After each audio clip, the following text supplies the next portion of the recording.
Good day! Ngayong araw na ito, pag-usapan naman natin yung nangyari sa dahon ng mustasa na ito. So marahil nagtataka kayo kung bakit nangyayari ito sa dahon ng mga pananim nyong mustasa. So kagaya na lang itong mga ipapakita ko sa inyo. Yan. So mostly ito yung pangunahing problema ko sa mustasa na akala ko noong una normal lang dahil sa init ng araw. Pero isang araw ay nagtaka ako at tinignan ko siyang mabuti dahil parang dumadami na yung nasisirang dahon ng mga mustasa ko. So,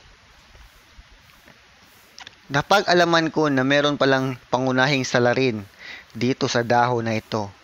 Yan. So, kung titignan yung maigi, ay ipopost ko tong video na to at hanapin nyo kung sino ang salarin.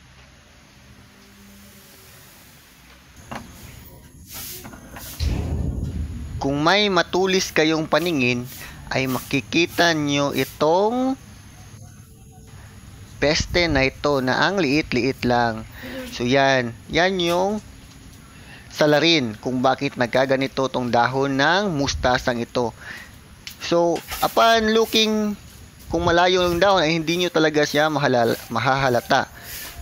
Pero pag titikan nyo mabuti at ilapit yung dahon sa mukha nyo, sa inyo, ay makikita nyo na sila pala yung kumakain ng mga dahon na ito. So ayan. So now you know. Ang solusyon lang naman dito ay constant monitoring at saka spraying ng organic na pesticide.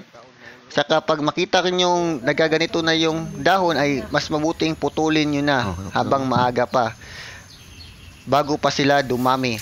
O ayan, may na-share na ako sa inyo sa pangunahing problema ko sa mustasa.